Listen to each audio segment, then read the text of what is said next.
Hello and welcome back to the Battle Room. My name is, of course, the Battle Room, and today I am joined by my good friend Raghav. How you doing, buddy? Colin, I had the weirdest experience the other day. It was just your average Friday, and I was playing fetch with my dog, tossing the old bone. But when I tossed that bone, he didn't come back at his usual pace.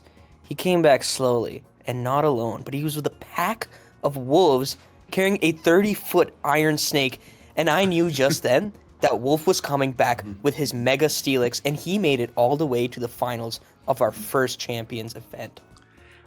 Honestly, it's no surprise to see him here, right? Like, he took a little break this season, and now he's back in super try-hard mode. And I honestly was kind of surprised because he did want to get Worlds. We know he wants to go to Worlds, but he didn't go to a lot of events in the remaining half of Scarlet and Violet. He went to UIC and Houston. That was it. And then he skipped out on two more events. So I'm like, is he trying? Does he care? Is he taking the year off? Like, what's going on with Wolfe, right? But then he comes back to the Indianapolis Regionals with the new game. Fuck Scarlet and Violet. It's time for Pokemon Champions. And Wolfglick came to play with an absolutely insanely sauced team here as well.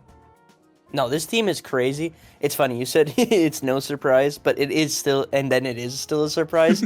And you're right, because you got to recognize greatness. Like, he's the GOAT, but it's still so hard to be this consistent.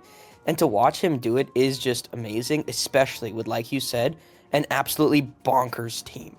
Yeah, and then on the other side, we have Arsal here, who prior to this tournament, it is of my knowledge that he's never top cut a tournament before. So he's made it all the way in the first Champions tournament. He made it through the Swiss stage, through Swiss Part 2, into top cut, and is just dominating. You see here, he went 2-1 against William Brown, 2-0'd Nick Navarre, who is a very historic player, and is now sitting in the finals against one of the greatest players of all time. You got to think he's nervous. Yeah, and this is actually his first tournament of the year as well. So, he's coming back, and he's just doing Indie and NAIC. He wasn't even like trying to go to Worlds, but now he's sitting in the finals. I think a part of him's nervous, but after talking to him a little bit too, he was like, "I just came here to try my best. Like, there's nothing on the line for me, right? Like, I'm not trying to go to Worlds. I'm just going to try my best." And I think there is a level of, poise and calmness that comes with that too. That's definitely helped him get to this point. Yeah, so now with all that, let's take a look at their teams. So the first team we got here is Arsal's team, which is a pretty standard Charizard Floette team that we see a lot of. Charizard and Floette are a really, really good pairing of Megas, and the synergy they have specifically with Incin, Sinesha, and Garchomp is just incredible. Usually we see Aegislash in the last spot, but on this team we actually do have a Venusaur. Yeah, I think Venusaur adds a lot of dimension. Aegislash is good too, usually, with a wide guard set to support Charizard, providing really good offensive coverage. But Venusaur provides something else entirely. It has Sleep Powder. Sleep Powder can just make the game completely different, whether it's to give your Floette another turn to calm mind or just get Charizard to spam heat waves. I think it's a really potent choice, and it's probably the reason why he was able to get this far into the tournament. I think a lot of the choices are very standard, but they're correct. Like, Scarf Garchomp is not something that has been as popular recently, but I think with Floette it makes a lot of sense because you want to threaten Sneasler. Just kind of keep all your other Pokemon safe, have a better answer into opposing Charizard. Overall, I think the team is just solid, right? Like, it comes down to, can I outplay my opponent?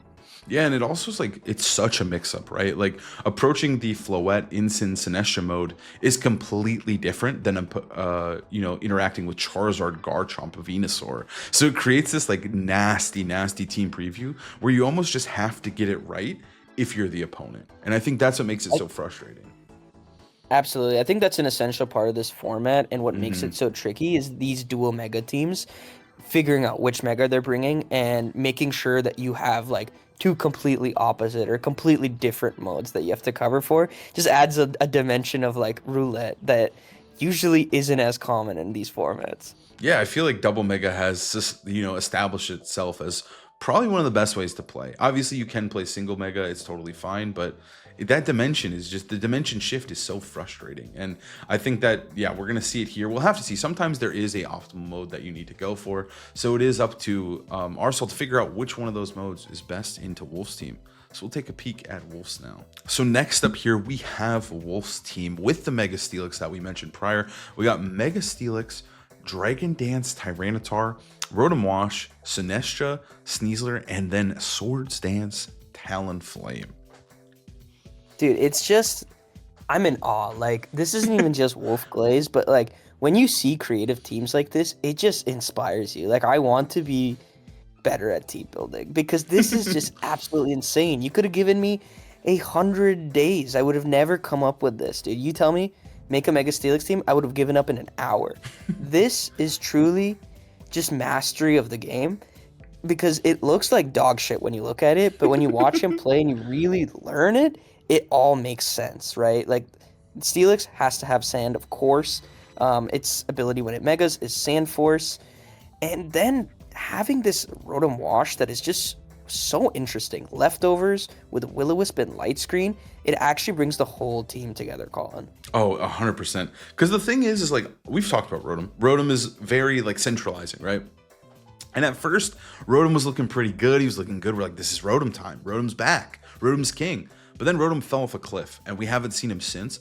But like you said, I think the Rotom set is pure genius. I think, because you have to take in the context of the entire metagame. And I think to sum up the metagame in like 2 sentences is Megas equal special attackers. Everything else is physical. So most teams are 1 special attacker and 3 physical guys supporting it. Now, obviously, there are variations. That's not always true. But I think the Rotom is just absolutely disgusting because if there are special attackers, you can safely just Will-O-Wisp 1 slot and they don't have a switch. There's nothing they can do. Incineroar, he's not very popular fire types. The physical fire types just aren't very relevant, like Arcanine or Talonflame. So, and even if you do have them, Rotom can kill them with Hydro Pump. So Will-O-Wisp is just incredible. But then, like you said, that Light Screen. Light Screen just makes everything unkillable. And this format is all about just trading damage. I think it's the best way to describe it is damage slop. I do damage, you do damage. Who does more? That's the winner. But Wolfe said, no. I actually want to play the game. And so to do that, I'm just going to give myself healing with Sinestro, Light Screen, Will-O-Wisp. He has all these tools to make your damage slop way weaker than his, and he just gets to set up or just trade better than you. Yeah, and he just showcased it so well with this team, especially that Rotom play and that Sinestro play. Like, before the finals, he was just making it look so good next to his Dragon Dance T-Tar, another set that's not very common. He was just, hedging threats like in front of Sneasler. He brings a Sinestro out, but he knows you're not going to click close combat, and so he switches it out again. Just being able to lead Rotom, set up these wisps and screens, and then bring in your Steelix, which has maybe a worse special defense. I just feel like he was showing how you can slow the game down a little bit and make it impossible to deal with. Yeah, and I think as well, the thing about Steelix is we mentioned all those physical attackers. This guy's defense stat is through the roof, right? And obviously, one of the biggest threats in the metagame is Mega Floette. Boom, Steelix deals with that with ease. And the other biggest threat is Charizard, which Tyranitar also deals with incredibly well. So I feel like he kind of called the meta to a T. I think he made such a perfect metagame call. So we'll have to see how he is able to approach the Sun team. I guess one thing we should talk about that will come up here is most likely Talonflame. Talonflame is running a Swords Dance set, no Tailwind, no speed control. It's all about dealing the damage here. So I think Talonflame will play an important role just because it does match up well into both the Floette mode and also into Venusaur, which could be a very central piece here, considering he has no sleep resist outside of Sinestro. Yeah, I did want to mention Talonflame. Being this all damage set, Tailwind's not needed on such a slow team like this. But what's really cool is that even though, Sandstorm is going to get rid of Talonflame's Gale Wings, it's okay because you just want to threaten Sneasler. Sneasler's a very annoying Pokemon, very common. And so being able to threaten Sneasler and then, set up a Dragon Dance on that turn or whatever you need to is just so useful. So this Talonflame set, while it looks really weird, is maybe just the perfect fit on the team. Yeah. So I think going into this one, where do you think, how is Wolfe supposed to combat Sun, right? Like, obviously, Mega Tyranitar is going to play a big role, but like we mentioned earlier with those double Megas, it's going to be imperative that Wolfe is able to also deal with Floette. So he might be forced into bringing Steelix. Yeah, I think one of the cool parts about Wolfe's team is that he has the double Mega option. So you can bring both, and T-Tar is still just going to be very good. I also think you can bring Sneasler to threaten that Floette. The thing that I'm mostly concerned about, honestly, is Wolf's team has a tough time dealing with Incineroar, spamming the Intimidate, and so I think he needs to dance around that very well. Yeah, so that being said, let's watch the set.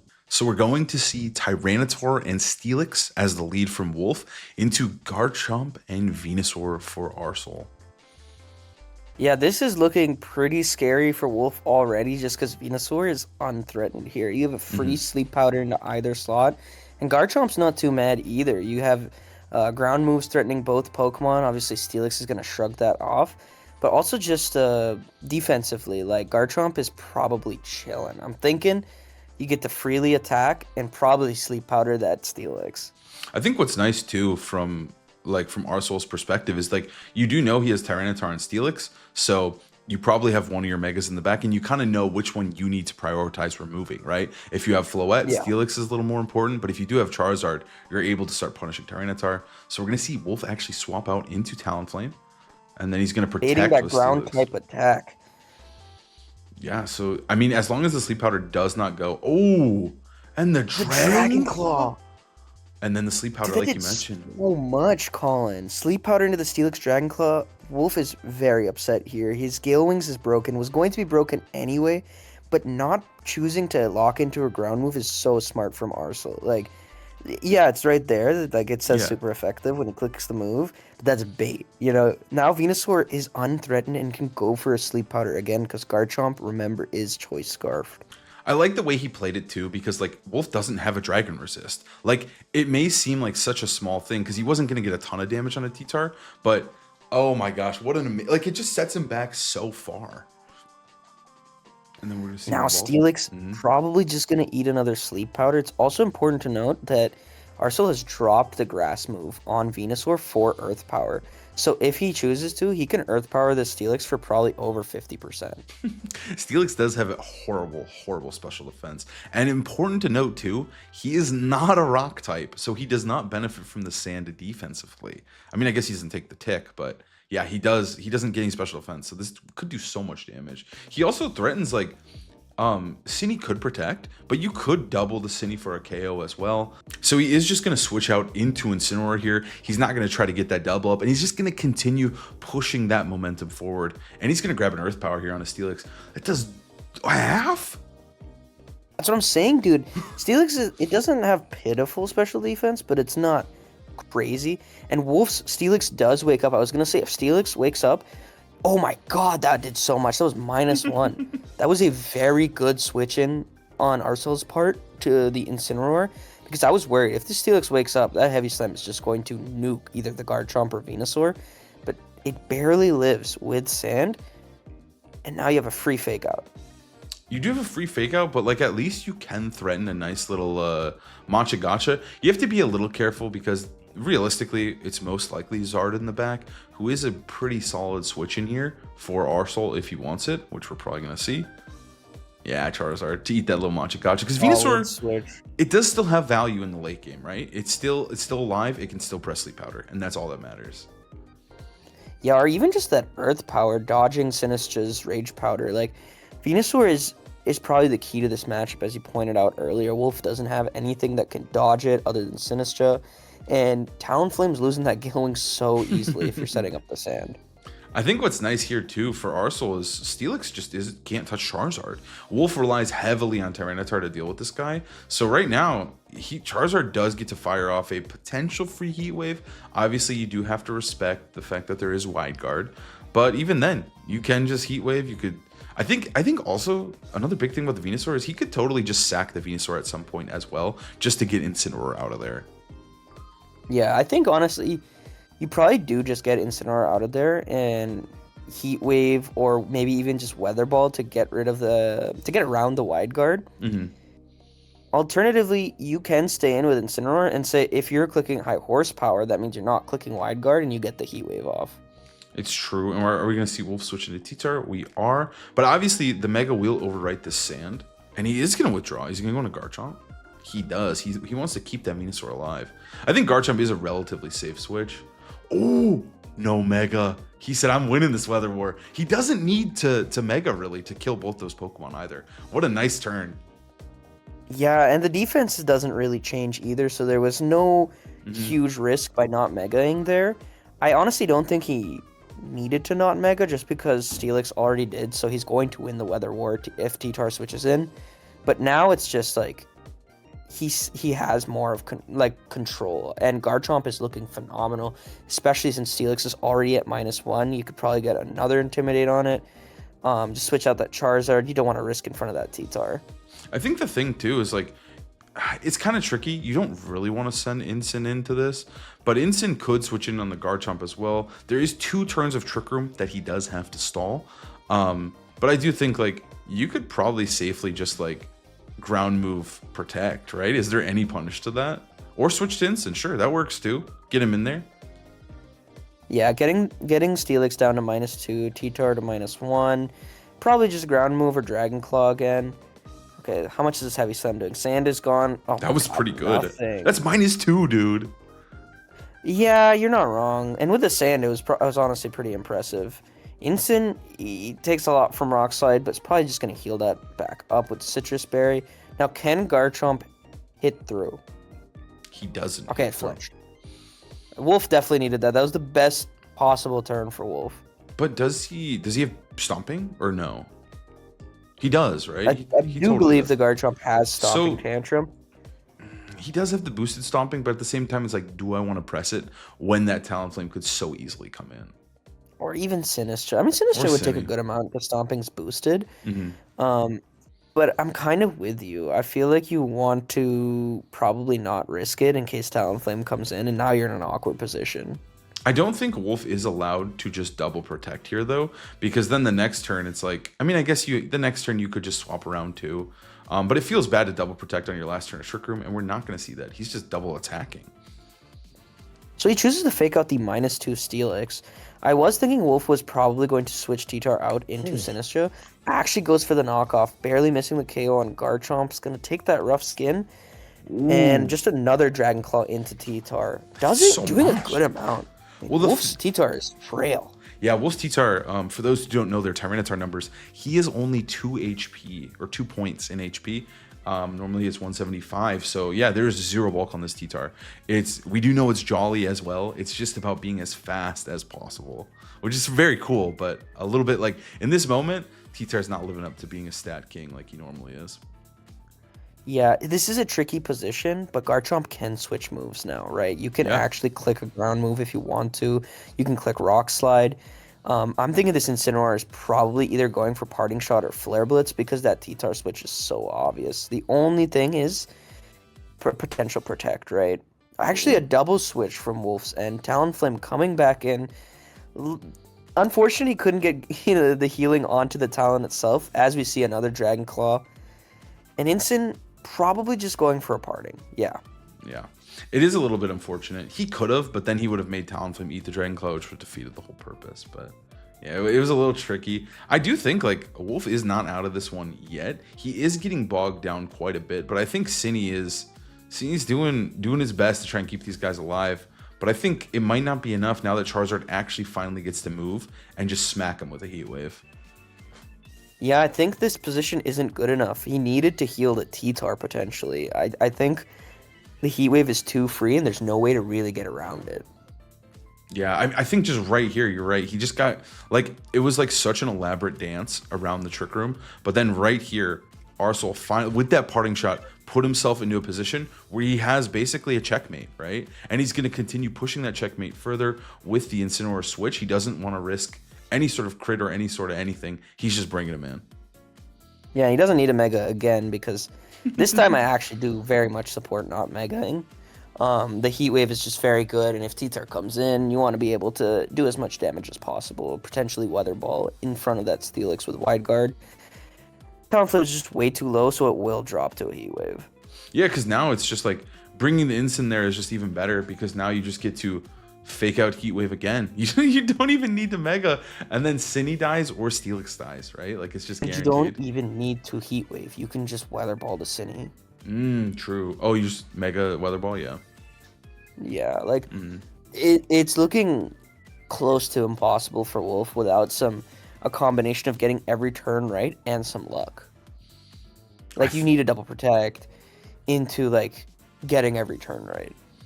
I think he like would desperately need Trick Room as well, and that I just don't think you can set that up. There's nothing like he doesn't have that consistent setup if he wants it, right? There's no fake out. There's nothing. He's kind of got to go into Tyranitar here, but this is just a fake out Weather Ball. There's no punish to that whatsoever outside of I guess a double protect, but then you would have to swap out T-Tar anyways to Steelix, and in that case, Charizard's just pressing Heat Wave or Weather Ball anyways. So I think it's just actually a beautiful checkmate there from Arsal in this game one.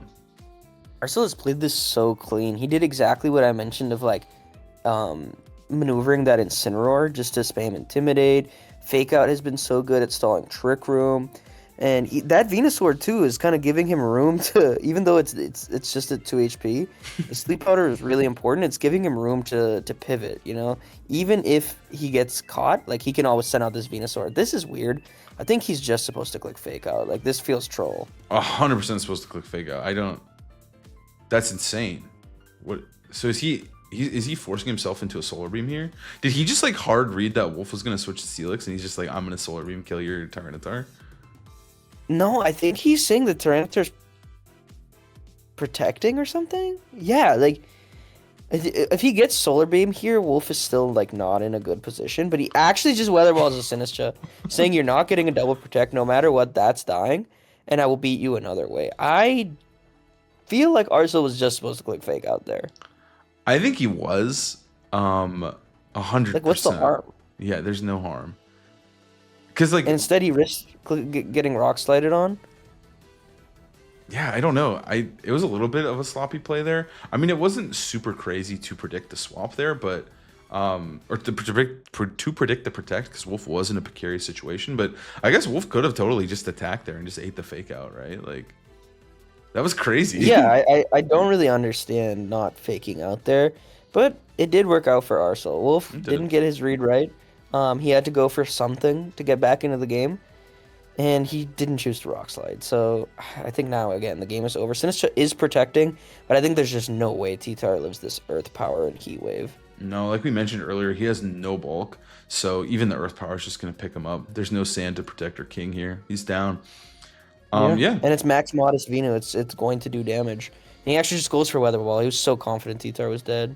I think what's really cool too is like obviously as the tournament progresses, people find out about the teams and they do like Wolfe's team was known. The sheets are open after the first day of play, anyways. But it is like still a very weird team that like like approaching it is very weird, right? You're like, I've never played against Steelix. Like, what am I doing here? Like, what does he do? How much damage? You know? And Arsal just played this game like really, really perfectly into the Steelix. Like outside of that one kind of crazy turn that I think at the end of the day, like Wolfe would have had to get to double protect and attack with T-Tar on that turn. That's the only way it went really, really south. And even then, Arsal might just win with Garchomp.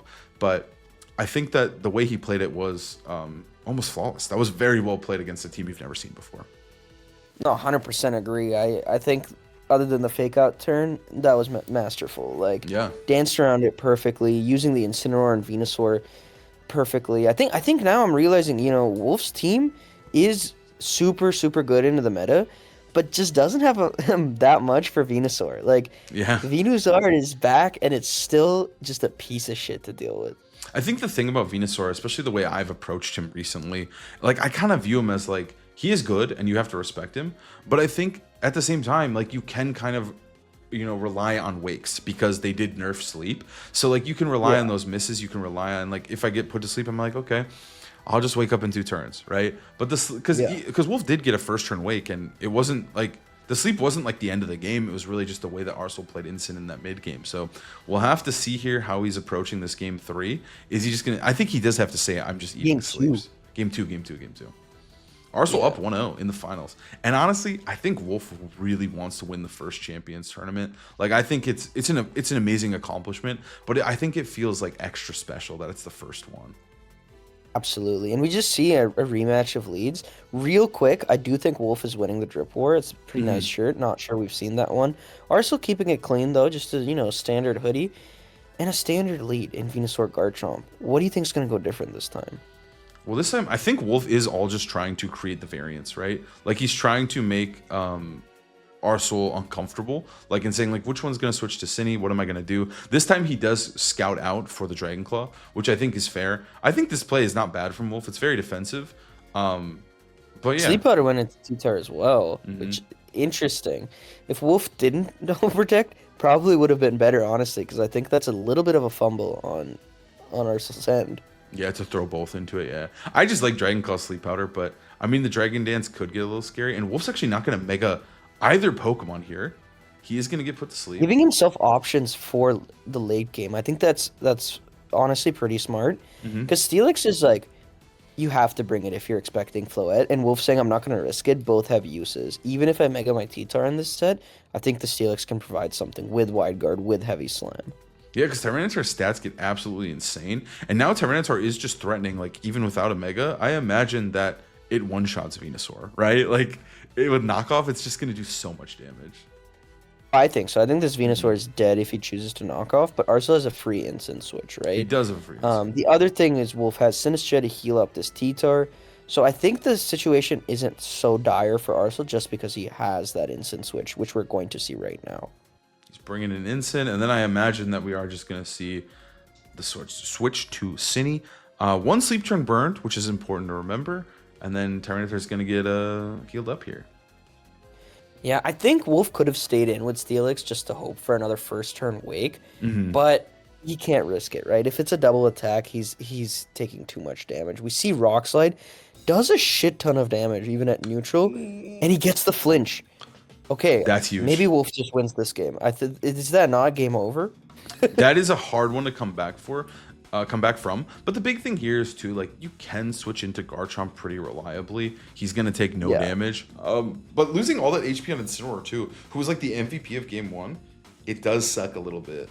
I think this turn specifically is just really clunky for Arsal to navigate. Yeah. Do you fake out Sleep Powder? Do you swap back to Garchomp? I mean, I think it's tricky for Wolf too. Yeah, right? does he Trick Room? Am I supposed to protect on this? He does actually protect, and Arsal does not punish it by a swap. Ooh, we see double protect from Sinistcha. Okay, it makes sense. Sure. I think he could. Oh, are we gonna see a double into Cine here? I kind of like that. I do like that from Arsal. Wow. I like Arsal that. being aggressive, but he wasn't completely wrong. He knew Wolf was gonna protect that T-Tar. So now I'm thinking, I'm feeling pretty great if I'm Wolf, right? Like, is this not just... Do you set up Trick Room? Like, do you Rock Slide Trick Room? Is that your play? Do you knock off so you don't miss? No, T-Tar has a speed boost. He does have a speed boost, but I'm still afraid of the Tyranitar as well. But maybe Wolf's saying, hey, I'm just going to use my Mega when I need it to win the Weather War. Absolutely, that's what you're doing. He goes for Rock Slide again, but instant dodges, which is actually tragic. I think that was doing maybe not enough, but I mean, he could flinch. It'd be probably in Sand Tick range. And we see a parting shot go into T-Tar. Now it's at -1. That's pretty brutal. This is brutal, but Wolf is still in a nice spot because he's at +1, right? Like, yeah, if he is able to Mega this T-Tar, and the Matcha is gonna do a good amount. Yeah, that's actually pretty valuable in a Chomp. Like this next turn, you could probably just Mega the T-Tar Rock Slide, right? And Matcha again. Okay. But the thing, the crazy part about all this, or what makes it so awkward, is that, like, he is faster. He does lose the Weather War. I guess it's like, I guess you don't care, right? You just want to take this potential Garchomp move stronger. Is there downsides? Yeah, and also just kill the Charizard, right? Even at -1, I think it might kill. Like 100%. Your stab, max attack. Yeah. And so you're faster than Charizard, and if you get a single target Matcha or even just another one, I think everything's so low that you might just win the game by protecting, swapping out Sinistcha, bringing it back in, or whatever you need to do. Because remember what? Into town? What does he call? He's calling the ground move and the protect. Okay, he definitely gets the protect right here. Are we going to see the ground move? We see the ground move. I don't know about that play. The T-Tar was in such good position to win the game. I don't know. I think you're right. Like, it just felt like you could just Rock Slide Matcha. Like, it was just doing too much damage. But I guess this turn isn't terrible for Wolf because he's like, hey, I do get to, get this Matcha off, get Garchomp even lower at this point. Also, it's just getting bodied by Cine. But is this not just the freest switch to Instant you've ever seen in your entire life? Yeah, and missing that rock slide earlier is actually so bad on the Incineroar because now it Yeah. can easily tank a Brave Bird. I think if he hit that, maybe Wolf just wins on the spot, right? Because Mhm. once you get rid of that Chomp, I think it's T-Tar City. But now the Incense coming back in, what does he do? I'm expecting a Protect on the Sinistra, no swap, and a Brave Bird. Oh, and we're seeing a no mega once again from Arsal. He's saying, I'm winning this weather war. We're gonna see a swords dance. He's using it. Okay, He's using the I move. like that. I like that a lot actually because that Chomp was locked into EQ.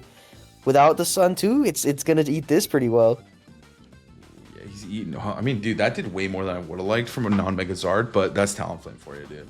No, that's no damage, dude. It's the 36, dude. HP, come on. Um, okay, I mean, this is tricky. It's still super winnable though. It's a little awkward though, because right, like he could just cycle Incin out, and if you get this turn wrong, it feels pretty bad. I mean, it is true. If Garchomp comes back in, like, the game's over. You don't want to take a fake out Heat Wave. You probably could. Okay, so Charizard's now it's Megaing finally as the Sinistcha switches out. It had to because it just protected, right? Yeah. Yeah. So Cindy has to. He wants to also probably just heal Talonflame's Gale Wings back. That could be really important here. We're gonna see a fake out into that Talonflame, who's now at half. Okay, so it's out of Galing's range. But the Solar Beam's coming out. Did he actually call it? He called it. He hard Oh my read god. him. Dude, the game is over now. There's no way to kill Charizard. No, dude, Charizard is about to go nuts. Because Steelix is, I mean, Steelix doesn't kill Charizard either. It has to rely on the Talonflame, but now Charizard can just protect. You recycle that Intimidate, and Charizard's back on top, right? Like, you don't even have to risk taking the +1 Brave Bird. No, you could probably just protect, switch to Venusaur, and either you have a Sleep Powder to the next turn, or Yeah. or you can swap in Intimidate. I guess it's tricky because Wolf could swap out Sinistcha, Swords Dance again, and then Yeah. bring in the Cine again.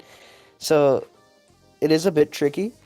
But I still think like you're putting the pressure on Wolf to make those crazy plays. You could also maybe just parting with Incin. I think I would rather switch him Nah, out. +1 Sharp Beak, Incense probably going down. He's still going down. But then you'd have that potential Sleep Powder threat, right? So you'd have to rely on Sleep Powder, which is a little spooky. But you could do that. That's the other option, right? Let Incin go down, hit him with the Sleep Powder, win the game. Or just bringing in the Scarf Rock Slide, right? Yeah. Ooh. He doesn't risk any of this. Brave Bird goes into Charizard, giving Wolf an out. But it lives on 1 HP. Arsal even stands up, dude. Holy, dude. Oh, he's popping off. He's popping off. He even gave the little sorry, dude. But he just won the regional, dude. He's taking down the GOAT of Pokemon. And he hasn't even lost to Pokemon, Colin. I know. I mean, I would pop off. Like, that was pretty tame pop off. I love how the cameraman was ready this time, dude. They learned their lesson, dude. They were ready. Oh my, because he knows it was over. He knew it was over when he lived there. Yeah. Yeah, dude, that 1 HP survival is actually crazy. He didn't have to risk that, I think. I don't think he had to risk that at all, but honestly, I think his play wasn't bad because he could, if Charizard goes down, he does just get to Flare Blitz Talonflame, and I bet Talonflame with all that recoil will die to Flare Blitz in the sun. So I think that it was a safe play. And or even the Cine and then Garchomp Yeah. comes in. Like, regardless, I think Arsal just wins. But the 1 HP survival is so hype. And again, that makes it so. I don't know if you've noticed, Arsal did not lose a single Pokemon in either game. He has not. No, it is a double 4-0. Wolf says, yo, I'm going to use this 30 really quick. He didn't Mega Evolve any Pokemon that whole fight, by the way. I mean, like, he never got into position where he needed to, but wow. What an insane finals, dude. Actually made it look easy, dude. Like, it felt like Wolf had no matchup. It kind of did. And I think, like, the way he was playing Incin was just very, very high level. And it was just basically kind of just, like, just stalling the progress that Wolf was making. Like, every single step, he would come in at the right moment. He had Fake Out at the right time. Like, Wolf was just struggling to stop Incin from being a menace. Yeah, he was able to identify the tricks of Wolf's team. Like you said earlier, when you're sitting down from it, even when you have the open sheet, it's like, I've never played against this. I'm not sure what the correct line is. He identified that perfectly. He figured out Venusaur Garchomp is very annoying. I know, like, I can't let you, just get away with setting up Trick Room. You can't just, like, attack with Tyranitar and get Dragon Dances for free. And that's what happens. You double 4-0 him, dude. Yeah, you do. He double 4-0'd Wolf in the finals, and Wolf wanted this one bad, right? And I'm sure he's going to be back. He basically locked up his Worlds invite, which is very hype as well. And also, funnily enough, Arsal locked up his invite. You mentioned that this is his first tournament of the year, right? Yeah. He This is his literally, first tournament of the year, gets his Worlds invite. Incredibles, dude. dude. That literally also happened for Freezeye this season as well, I believe, where he started playing for the Florida Regionals and just won the entire thing, going to Worlds. And it's just like one of those things. Like the invite for first place is so fun when you do get to see like someone who actually just really needed that dub to do it. And if you win a regional, you deserve to go to Worlds. I believe in that. So this is really cool to see.